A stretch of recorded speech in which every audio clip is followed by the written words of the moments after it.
Éthique et Smart vous est présenté en partenariat avec Sopra Steria Next pour un monde numérique audacieux et responsable.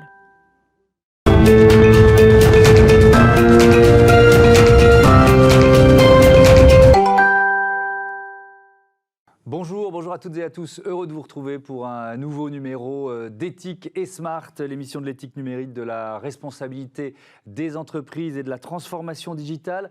Aujourd'hui, c'est le modèle de l'entreprise d'après qui nous réunit avec trois mots-clés, l'attention, l'ouverture, l'agilité, trois mots qui vont rythmer nos débats dans cette émission. On démarre avec la question du jour. La question du jour, comme toujours dans Éthique et Smart, on commence en posant les enjeux. J'accueille François Miquet-Marty, bonjour. Bonjour. Bienvenue, le président de Via Voice, société d'études d'opinion. Vous avez participé avec Sopra Steria Next à ce manifeste sur l'entreprise d'après qui s'ouvre par cette phrase. L'entreprise d'après n'est plus ce qu'elle produit, mais ce qu'elle promet. Qu'est-ce qu'elle vous inspire, cette phrase? Comme on dit que, je disais, on pose les enjeux. Quels enjeux vous voulez poser pour démarrer? Oui, je crois que ce qui est important, c'est le contexte dans lequel nous vivons aujourd'hui, et qui est un contexte de rupture majeure. Alors, bien évidemment, post-pandémie, mais pas uniquement. On a des transformations auxquelles les entreprises ont été confrontées et vont être confrontées dans les années qui viennent, qui sont majeures. Bien sûr, l'accélération de la digitalisation, vous en parliez, l'organisation du travail, on en parle régulièrement, l'aménagement, y compris des chaînes de production. Et donc, on est dans un moment où beaucoup d'entreprises doivent repenser aussi leur stabilité. C'est-à-dire, je crois que l'élément majeur de la période de laquelle on vit, ça n'est pas uniquement d'une certaine manière de faire face et de répondre au cas par cas à des incertitudes, à des instabilités nouvelles, mais de réfléchir et de mettre en œuvre la manière dont une entreprise, dès aujourd'hui, peut se privilégier sa pérennité et donc introduire au fond des éléments extrêmement solides à la fois dans sa vision, dans son organisation et dans son interaction avec toutes ses parties prenantes. Cette idée d'entreprise promesse, elle n'est pas nouvelle, son développement a peut-être été accéléré par la crise sanitaire. D'où ça vient? Qu'est-ce qu'il y a comme illustration autour de cette idée d'entreprise promesse? Alors, l'idée d'une entreprise promesse est une entreprise qui est capable de répondre de manière très homogène à la plupart de ses parties prenantes, au premier chef de ses clients, bien entendu. On pense à l'exemple d'Amazon, qui est en mesure, au fond, d'apporter sous des formes d'organisation extrêmement variées une promesse qui est une promesse d'efficacité, de rapidité, de service client. Donc, entreprise promesse est quelque chose d'assez particulier dès lors qu'il ne s'agit pas uniquement, si on peut dire, de la raison d'être au sens où l'on entend traditionnellement de l'entreprise, mais bien du message et de la capacité d'action que l'entreprise peut assurer auprès de ses différents publics et en premier lieu de ses clients. On voit donc que c'est quelque chose d'assez structurant. Vous savez, la grande histoire des entreprises est celle d'une adéquation permanente entre des disruptions, des changements et puis la nécessité de pérenniser une entreprise. C'est tout ce qu'on a vu pendant tout le 19e et le 20e siècle. Et aujourd'hui, les grandes tendances de fond auxquelles on assiste sont encore sur ce schéma-là. On fait souvent le catalogue, le répertoire de tout ce qui a changé dans les univers des entreprises. Bien, la question qui se pose aujourd'hui et à laquelle nous essayons de répondre aujourd'hui, c'est comment une entreprise peut-elle pérenniser son action, son positionnement, son discours auprès de ses différents publics. Oui, effectivement, on va parler de cette promesse, on va parler du leadership et on va retenir, je le disais en titre, trois mots: attention, ouverture, agilité. L'attention, on dit attention, c'est quelle idée principale derrière, dans le cadre de l'entreprise d'après? Ces trois mots, si je puis me permettre, sont fondamentaux en effet, parce qu'ils résument au fond les trois grandes tendances que l'on vit aujourd'hui, et ils résument déjà des éléments de réponse de la part des entreprises, c'est-à-dire la manière dont les entreprises internalisent leur capacité de réponse à ces mutations. Donc, premier élément, en effet, l'attention. L'attention est quelque chose de fondamental dès lors que vous avez à la fois des mutations rapides autour de vous et dès lors surtout que vous avez une pluralité de publics. Aujourd'hui, dans un travail que Via Voice a mené il y a quelques temps, on découvre que dans la société française, on a 35 groupes différents qui chacun cultive sa propre identité, sa propre vision de l'avenir et qui surtout n'a pas trop envie de se rapprocher des autres groupes. Donc vous avez des écologistes décroissants, vous avez des conservateurs, vous avez des réformistes, vous avez des révolutionnaires, etc., etc. Mais tous ces groupes-là existent parmi vos clients en général. Si vous êtes une entreprise, ils existent aussi à l'intérieur de l'entreprise. Donc quand vous parlez d'attention à très juste titre, l'attention devient quasiment l'alpha et l'oméga de la vie de l'entreprise dès lors qu'il faut être en mesure de pouvoir suivre les aspirations des uns et des autres, pouvoir se tenir compte également de leurs mutations parfois, et puis bien entendu pouvoir y répondre. L'ouverture, elle est souvent associée à un autre mot, c'est l'écosystème. Alors là, on est est dans quoi? On est dans une entreprise qui ne travaille pas toute seule et qui se dit il faut que j'associe des startups, que j'ouvre finalement, je m'ouvre à d'autres secteurs d'activité qui étaient les miens. C'est un peu ça l'idée de l'ouverture? C'est tout à fait cela. Et là aussi, il y a une part de révolution, même si en soi, ça n'est pas nouveau, mais il y a une nette accélération, en tout cas, à savoir que l'entreprise, les modèles un peu traditionnels, Fordiste, Taylorien, l'entreprise était considérée un peu comme une boîte fermée. Bon, aujourd'hui, on considère beaucoup plus l'entreprise comme une démarche d'ouverture. Alors, envers, en effet, vous le dites très justement, des aides à la production, des acteurs qui contribuent à la vie de l'entreprise. Ça peut être des partenaires,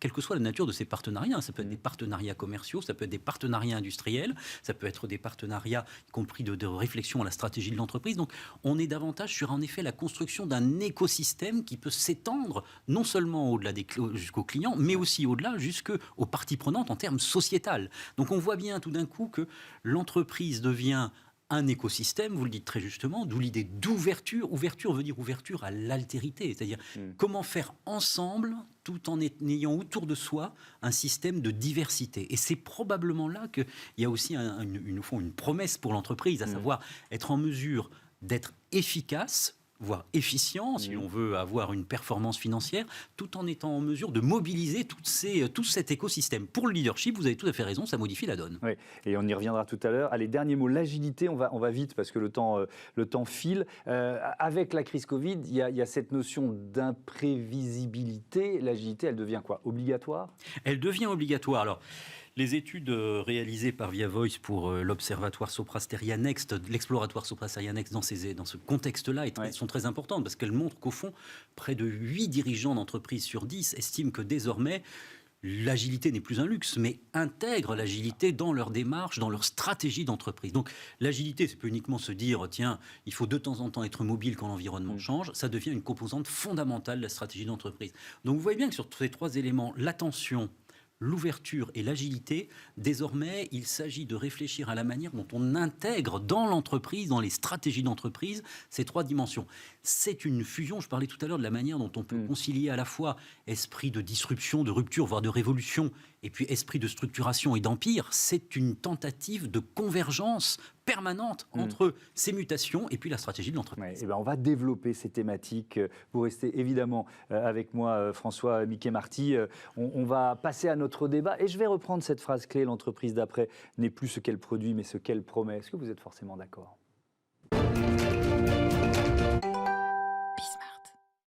L'entreprise d'après, c'est le débat d'Ethic et Smart. J'accueille Philippe Muller, partenaire stratégie et nouveau modèle d'entreprise chez Soprasteria Next. Bonjour, bienvenue. Jean-Baptiste Perret-Torres, bonjour, bienvenue. Bonjour. Vous êtes directeur de la stratégie de l'innovation et des fusions-acquisitions chez Allianz France. Et François Miquet-Marty, le président de Via Voice, est évidemment resté à mes côtés.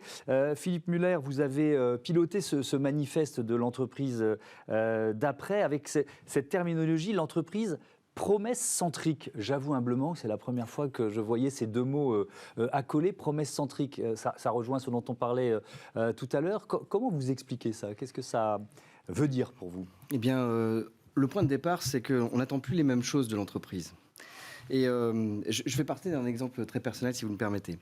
Je viens de subir un important dégât des eaux et évidemment, aujourd'hui, mon problème, c'est comment je retourne dans mon logement et que je mets ma famille dans les meilleures conditions.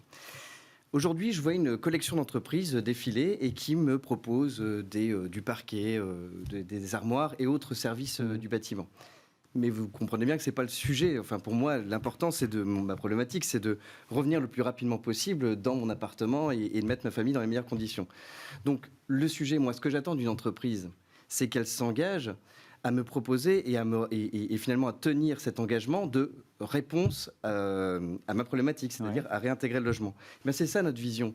L'entreprise d'après, c'est une entreprise qui n'est pas une collection de produits ou de services, qui ne propose pas une collection de produits ou de services, mais une entreprise qui s'engage pour ses clients et dans la réponse aux besoins et aux attentes. Et ça a énormément d'implications sur le modèle d'entreprise et je dirais sur ses rôles et ses missions. Oui, donc ça rejoint ce qu'on disait tout à l'heure, c'est plus seulement ce qu'elle produit, c'est ce qu'elle promet, l'entreprise après. Ça, c'est vraiment important à La retenir. promesse, c'est finalement, comme vous le dites, c'est la réponse et l'engagement dans cette réponse qui finalement mobilise l'ensemble du modèle. Comment ça se concrétise chez Allianz France, cette idée d'une entreprise promesse, Jean-Baptiste Perret-Torres? Alors d'abord, je voudrais dire que cet exemple, il me touche tout particulièrement. Vous n'avez pas eu un dégât des eaux, vous aussi, quand même? Pas du tout, mais pour Allianz, évidemment, Oui. ça résonne beaucoup. Je pense qu'en fait, cette promesse, elle est quelque chose qui vient s'affirmer dans la proposition de service en fait, que l'on donne. Oui. Comme l'exemple le montrait, aujourd'hui, le client attend de l'assureur, par exemple, que nous sommes, la solidité, la qualité de service. C'est presque un prérequis et on est en train de le faire évoluer. En plus de cela, il attend justement cette promesse et il en veut la preuve. Donc, c'est-à-dire que derrière cela, il va falloir arriver de façon homogène sur l'ensemble de nos publics, clients, et on y reviendra peut-être, on va avoir la même démarche sur nos collaborateurs, de prouver justement ces différentes promesses ou cette promesse que l'on va proposer à chacun de nos publics. Oui, ça, c'est ce qu'on appelle la symétrie des attentions, c'est ça? Exactement. Et on y tient collaborateurs beaucoup. et clients. Exactement. On y tient beaucoup. Et d'ailleurs, pour nous, c'est un axe stratégique que l'on appelle humain et qui vraiment part du fait que la qualité de la relation qu'on va offrir à nos clients dépend de celle que l'on offre à nos collaborateurs. Et pour aller encore un peu plus loin, je pense qu'en tout cas, chez Allianz, cette promesse, on l'a enrichie et on continue de l'enrichir de façon très forte par des propositions qui vont au-delà du service et du produit, c'est-à-dire des propositions qui vont vers l'utilité sociétale de l'entreprise, qui sont des choses, à mon avis, très dans l'ADN de l'assureur que nous sommes et dans l'ADN en fait, de l'assureur tout court, cet accompagnement. Oui, et ça rejoint le premier mot-clé qu'on a évoqué tout à l'heure, François-Mickey Marty. L'attention, ça veut dire qu'il faut qu'une entreprise réponde bien, mais même précède d'une certaine façon les attentes de ses clients. Ça veut dire quoi? Ça veut dire aller au-delà d'une simple relation commerciale. Ça veut dire, je retrouve ce que vous disiez tout à l'heure, je reprends ce que vous disiez tout à l'heure sur les 35 familles. Là. Jusqu'où on va dans la connaissance de ses clients, jusqu'où on a un tamis de plus en plus fin. Bien sûr, ça veut dire une veille sensible de tous les publics. Ça veut dire, en effet, vous le dites très justement, pouvoir être en mesure d'anticiper des tendances, c'est-à-dire ce qui va pouvoir émerger demain. Et puis, ça veut dire fondamentalement pouvoir fédérer. C'est-à-dire que l'un des enjeux, quand même, pour toute organisation, d'ailleurs, quelle qu'elle soit, c'est comment on fédère des publics qui sont de plus en plus hétérogènes et qui ont l'ambition d'être les plus en plus hétérogènes. Donc, ensuite, il y a différentes manières de le faire. On peut dire venez comme vous êtes. On peut dire nous avons une vision. C'est un peu ce que vous dites là, si je comprends bien. Nous avons une vision et bien nous espérons fédérer autour de cette vision. C'est tout à fait audible aussi. On peut aussi estimer que certaines entreprises le font, étant très engagées, avoir une tonalité, un discours, une démarche qui soit très singulière. Et quitte à cliver, eh bien, fédérer plutôt un public en particulier au détriment des autres. Donc on voit bien que ça soulève, pas uniquement en termes de communication, mais en termes de stratégie d'entreprise, toute une série d'interrogations sur la manière de fédérer des publics différents. Oui, mais ça pose aussi la question, puisqu'on parle de connaissance de ses clients, Philippe Müller, ça pose la question du respect du RGPD, règlement sur la protection des données personnelles. C'est-à-dire qu'avec, on cherche, enfin vous cherchez tous, moi je ne suis pas chef d'entreprise, mais à trouver un tamis de plus en plus fin. Et l'éthique numérique, c'est vraiment quelque chose de majeur chez Sopra Steria Next. Il faut manier ces deux contraintes d'une certaine façon. C'est là où le caractère préexistant de l'éthique dans la construction d'un écosystème devient prégnant. On parle d'ouverture, l'écosystème aujourd'hui c'est un sujet qui est finalement qui est un sujet d'actualité. Toutes les entreprises ouvrent leurs produits, leurs services et ce sans aucun problème. Mais si on reprend l'essentiel, c'est-à-dire la promesse, la façon dont je réponds aux besoins d'un client et que j'engage mon écosystème de partenaires, que j'engage mes collaborateurs sur ce sujet, eh bien naturellement il faut un socle de confiance. Et ce socle de confiance ne peut exister que si on a des règles de fonctionnement commun, des valeurs communes. C'est bien ce qu'on appelle l'éthique.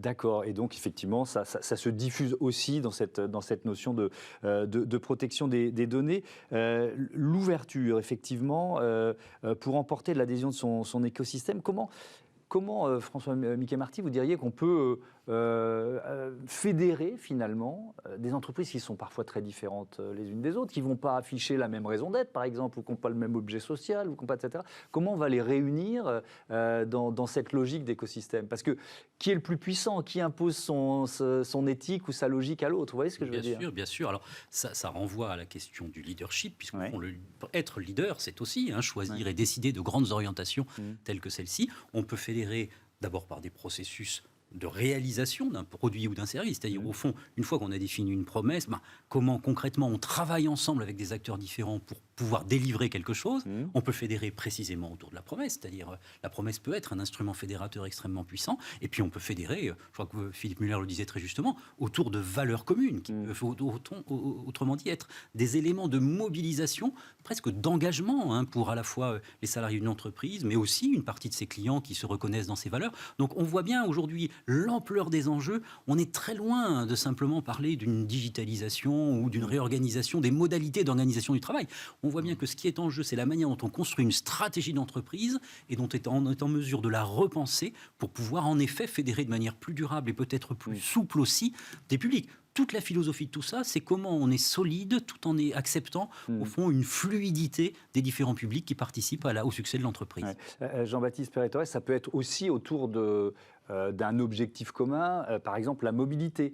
Chez Alliance France, il y a cette notion d'écosystème ou d'entreprise plateforme sur ces enjeux de mobilité ? Tout à fait. Alors, pas que sur ces enjeux de mobilité, mais en effet, je pense que sur les dernières années, on a réussi à se poser vraiment en termes de référence d'assureurs sur la mobilité. Pourquoi ? Parce que, justement, quand on parle d'ouverture, on est à la fois ouvert à ces nouvelles plateformes de mobilité, par exemple de partage, mais aussi de nouvelles mobilités, par exemple de mobilité verte. Et à chaque fois, on va se positionner soit pour accueillir un service nouveau qui va venir enrichir nos offres. C'est le cas, par exemple, avec une start-up qui s'appelle WeLove, et avec laquelle on travaille et qui nous a permis de faire en fait une assurance on-demand pour des collectionneurs auto, donc quelque chose de très niche. Et puis, c'est le cas aussi pour, par exemple, CityScoot, que vous connaissez peut-être, ce free-floating, scooter électrique à Paris, mais également à l'international, que l'on suit en tant qu'assureur, à qui on a fait vraiment une offre d'assurance millimétrée pour pouvoir justement, là aussi, suivre l'usage, ces nouveaux usages. Donc, c'est une ouverture, j'ai envie de dire, qui va dans plusieurs sens et qui permet, en fait, d'enrichir mutuellement les propositions de valeur. Mais là, cette logique d'entreprise plateforme, c'est pas seulement sur la mobilité, il y a d'autres univers. Tout à fait. Nous, en fait, on a constitué 6 univers. Et en fait, en miroir de ce que l'on constate chez nos clients, comme vous le savez, nous, en tant qu'assureurs, on est très présent dans l'ensemble des écosystèmes. On couvre les dommages aux biens, les dommages de personnes, le particulier, l'entreprise. Et on a bâti, en fait, depuis 2018, 6 écosystèmes en interne chez nous. On travaille d'ailleurs en agile, sous forme de squad. Ma mobilité, ma santé, mon avenir pour les sujets d'épargne, etc. Et sur chacun de ces écosystèmes, en fait, en miroir, justement, on construit les écosystèmes de demain avec le marché. Donc, en effet, on a, par exemple, beaucoup de cas d'usage en santé pour faire intervenir des services externes dans nos offres. Je pourrais développer des exemples. Oui, mais on y reviendra tout à l'heure. Philippe Muller, l'entreprise plateforme, c'est l'entreprise d'après ? En fait, l'entreprise plateforme, c'est probablement l'entreprise actuelle et nous parlons d'entreprise d'après. C'est-à-dire que c'est une évolution. On est dans un sujet de maturité. L'entreprise d'aujourd'hui, l'entreprise plateforme, vous voyez, elle est dans un échange de services, mais toujours dans une logique d'écoute de clients pour lui proposer mon produit, mon service. À partir du moment où on considère que l'ouverture n'est pas seulement une question d'exposition, mais qu'elle va plus loin, c'est-à-dire qu'on réfléchit ensemble, on innove ensemble en permanence au service d'une réponse aux attentes et aux besoins du client, évidemment, le sujet prend une dimension supérieure. Vous avez du coup des questions fondamentales auxquelles nos clients aujourd'hui sont confrontés, des questions de partage de la valeur, des questions de partage de risques, qui finalement sont des sujets très actuels et qui préfigurent finalement que notre conviction qui est choisissez des partenaires avec un socle de valeurs communes pour travailler ce fameux alignement dont on a parlé devient un sujet préalable, préexistant et pas simplement un sujet d'exposition de services et de bons partenariats. On continue de débattre autour de ces thématiques, repenser les fondements de l'entreprise pour accompagner les mutations technologiques, environnementales, sociétales. C'est le thème de la dernière partie des Tickets Smart. Allons plus loin, on va parler d'agilité.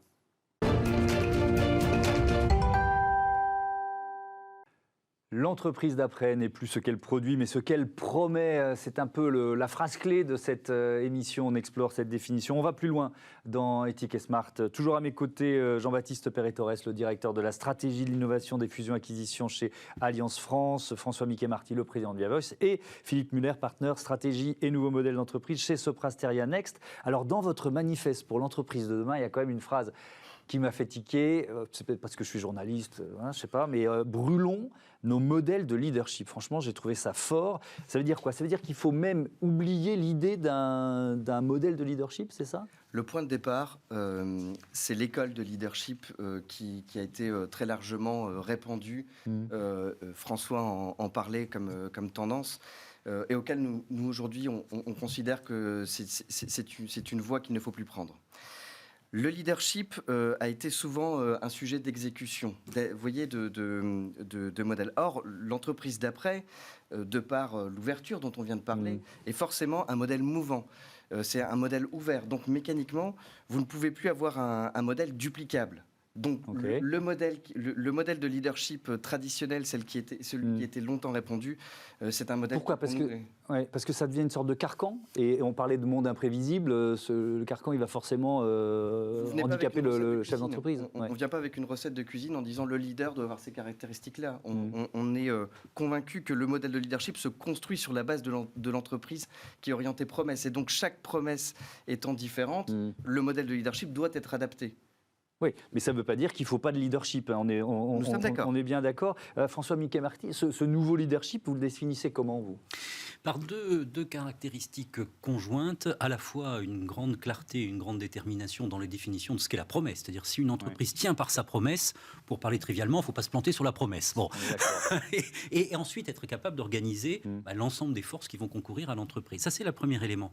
Et à côté de cette détermination, je crois qu'il faut aussi beaucoup d'humilité. C'est-à-dire, au fond, quand on dit tout à l'heure, il faut écouter l'écosystème, il faut être capable de se remettre en question dans la manière dont l'entreprise fonctionne, non pas sur sa promesse, mais sur la manière dont elle fonctionne avec ses différents publics, etc. etc. Ça veut dire que dans cette nouvelle génération qui vient de leaders pour l'entreprise de demain, il y a la part de l'humilité très importante, c'est-à-dire la détermination et en même temps humilité pour être tout simplement être en mesure de réviser ce qui ne fonctionne pas ou au contraire d'élargir des champs d'action de l'entreprise. On voit aujourd'hui, on parlait tout à l'heure d'Amazon, mais Apple le fait également, c'est-à-dire pouvoir diversifier les produits et aussi les services. C'est-à-dire on est quand même sur des entreprises qui sont autour d'une promesse, qui sont en capacité de diversifier de manière extrêmement rapide leurs offres de produits et de services. Ça exige beaucoup de détermination et beaucoup d'humilité. Oui. Et puis il y a un mot que vous avez sans doute en tête, c'est le mot vision. C'est aussi ça le leadership. Quand on a préparé l'émission, vous me donniez l'exemple de Kodak. C'est vrai que c'est un exemple qu'on cite souvent parce qu'une entreprise, elle peut aussi être mortelle. C'était quoi, un manque de vision? Alors non, Kodak, donc la date clé de Kodak, c'est 1975. Nous nous en souvenons tous si nous avions la chance d'être nés à cette époque-là. Je crains que ce soit mon cas et depuis un bon moment, mais bon, comment vous dire? Kodak, à la fois les managers, mais aussi les actionnaires de Kodak ont considéré que le business model établi sur les pellicules traditionnelles était un bon business model parce qu'il assurait une pérennité de rentrée d'argent, pour dire les choses simplement. Kodak, les dirigeants de Kodak à l'époque n'étaient pas aveuglés. Ils avaient bien conscience de l'objectif de cultiver leur rentabilité financière le plus longtemps possible. Simplement, en effet, cette entreprise-là, qui est totalement monolithique, à l'inverse de l'entreprise promesse qui, elle, est beaucoup plus adaptable, cette entreprise monolithique, un jour, finit par mourir. Et 2012, là, nous étions beaucoup plus nombreux à être nés en 2012, Kodak finit par mourir. C'est-à-dire que donc, c'est pas un manque de vision, c'est un manque d'agilité, peut-être?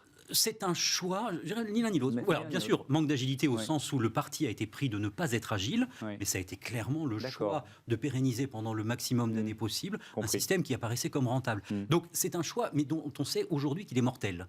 Donc on peut en effet privilégier un business model rentable et c'est tout à fait louable, mais si on se considère et si on a l'ambition d'être une entreprise porteuse, féconde, prospère dans la durée, on a quand même de temps en temps intérêt à changer quelque chose.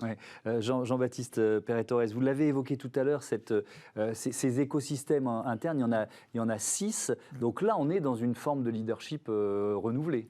Tout à fait. Et je pense que, pour le coup, on a été assez précurseurs sur ces sujets-là. Ça fait 3 ans, c'est ça? C'est depuis 2018, en fait, qu'on s'est lancé vraiment dans cette transformation-là et qui accompagne, en effet, à la fois une transformation des métiers et du leadership, du manager, de l'ex-manager, j'ai envie de dire, qui devient de plus en plus un leader coach chez nous. On aime bien dire ça pour que ça matérialise un peu dans les esprits. Donc, qui va accompagner, on va dire, aussi ses équipes, parce que c'est l'autre phase de la pièce, pour nous, très importante, c'est la montée en responsabilité, en autonomie des équipes, sans laquelle ce nouveau leader coach, de plus en plus transverse et souvent non hiérarchique, ne peut pas se développer, ne peut pas développer sa vision. Mais ces 6 écosystèmes ne sont pas des business units, hein, pour bien comprendre. C'est quoi exactement? Donc on n'a pas voulu revenir en arrière en fait, et reconstruire des business units. On a gardé une organisation, mais on a formé ces plateaux, j'ai envie de dire, aujourd'hui en partie virtuelle avec le télétravail, qui permettent en fait de faire collaborer de façon très très proche, alors avec des sprints, etc., parce qu'on est en agile, mais de façon très très proche, des métiers complémentaires que vont être un actuaire avec quelqu'un qui fait du développement, qui va coder, et à côté quelqu'un qui fait du marketing, etc., pour répondre très directement à la demande du marché. Et il n'y a pas de lien hiérarchique entre eux? Il y a quand même un leader dans l'écosystème? Alors il y a un leader d'écosystème, mais qui n'a pas de lien hiérarchique avec les squads qui sont en dessous. Et les squads chez nous sont en effet l'idée, j'ai envie de dire, par ce qu'on appelle des product owners et des scrum masters. Voilà, donc tout un jargon, mais pour dire en fait, en tout cas, cette agilité que l'on retrouve nous et qui fait partie, je pense, de la promesse employeur aujourd'hui vraiment d'Alliance France. L'agilité, effectivement, c'est le mot-clé qu'on développe dans cette dernière partie. Comment elle se matérialise dans l'entreprise d'après, Philippe Muller? Alors, l'agilité, c'est l'agilité pas à n'importe quel prix, c'est pas n'importe quelle agilité. C'est évidemment cette notion de responsabilisation, parce qu'encore une fois, lorsque vous êtes dans un monde ouvert, un écosystème, vous devez de l'adaptabilité, mais vous devez plus que de l'adaptabilité, vous devez de l'esprit d'initiative. C'est bien ce sujet dont nous parlons dans l'agilité. L'agilité, c'est également la capacité à donner des chaînes de prise de décision plus étroites, plus rapides, pour être en permanence et veiller à ce que la réponse aux besoins ou aux problématiques du client soit effectivement une proposition de réponse portée par l'entreprise. Mais l'agilité, dans le manifeste, puisqu'on nous parlons d'entreprise d'après, on la pousse un cran plus loin. On dit que l'agilité, ce n'est pas seulement des principes et des concepts portés par un mode projet permanent, etc. Il doit aller plus loin. Il doit aller plus loin au travers déjà de la polycompétence, qui est un sujet fondamental. Donc ça suppose de former les salariés ou de les recruter pour des compétences multiples, c'est ça? C'est pas seulement les former, c'est déjà un concept de base qui leur permet de prendre des décisions au-delà de leurs prérogatives traditionnelles. Dans un mode projet agile, la plupart du temps, vous avez des gens qui viennent avec leurs propres compétences qu'on met ensemble pour être plus rapide et efficace dans des sprints, etc. Nous, ce que nous disons, c'est que l'entreprise d'après devra aller un cran plus loin et proposer une capacité de prise de décision au-delà de mon propre périmètre. Ça veut dire effectivement, par exemple, que la logique ou la logique de référentiel métier doit être abandonnée au profit probablement d'un référentiel de compétences. Et ça transforme fondamentalement l'entreprise. Ouais, effectivement, et ou de certification d'ailleurs, ça peut se rejoindre. Allez, ça file trop vite, il reste moins de 2 minutes. Je voudrais quand même qu'on parle de la raison d'être, parce qu'il y a un mot qu'on n'a pas employé, mais c'est le mot sens, qui est quand même ultra important dans sa double acceptation, c'est-à-dire que la direction à prendre, et puis le pourquoi, le rôle sociétal et social d'une entreprise, de chaque collaborateur au sein de l'entreprise. Je vais terminer avec vous, François Miquet-Marty, parce que la raison d'être, moi j'ai partagé avec pas mal d'entreprises ici sur ce plateau ce moment où on annonce sa raison d'être. C'est pas simple, parce que ça peut être une phrase un peu creuse, et puis surtout c'est à quoi on s'engage derrière la raison d'être, quoi. Bien sûr, c'est pas simple parce qu'en effet, il faut pouvoir fédérer autour de cette idée-là, en interne et en externe, parce qu'en effet, il faut éviter que la démarche apparaisse comme creuse et comme une démarche de communication. Donc, la raison d'être, c'est quelque chose qui doit embarquer dans un monde parfait toutes les éléments, les composantes de l'entreprise. Donc, c'est quelque chose d'extrêmement ambitieux, au fond. On voit bien que ça peut être quelque chose qui soit très engageant pour les salariés, qui soit mobilisateur pour une partie des équipes. Je crois que la raison d'être est assez distincte de la promesse. C'est-à-dire que la promesse est une finalité, on va dire, plus business, plus métier, plus opérationnel. La raison d'être a une dimension, en général, un peu plus sociétale, un peu plus tournée vers la préservation de la planète, de l'environnement, du climat, etc., etc. Les deux sont compatibles. Donc on voit bien, au fond, cette ambition très forte pour les entreprises qui sont intéressées à cette projection dans l'avenir pour elles-mêmes et pour leurs équipes et leurs clients, à savoir pouvoir concilier et co-construire dans les années qui viennent à la fois une promesse et une raison d'être qui, tout ensemble, puissent être des leviers de mobilisation pour l'ensemble des publics qui sont associés à la démarche de cette entreprise. Merci beaucoup, merci à tous les trois d'avoir participé à cette émission. À bientôt pour un nouveau numéro d'Éthique et Smart. Je voudrais remercier Juliette Denoyel à la production et à la programmation, Kelly Dellenbach à la réalisation et Amanda Montero au son. Je vous souhaite une belle journée sur Bismart, la chaîne des audacieuses et des audacieux. Salut. Éthique et Smart vous a été présenté en partenariat avec Sopra Steria Next. pour un monde numérique audacieux et responsable.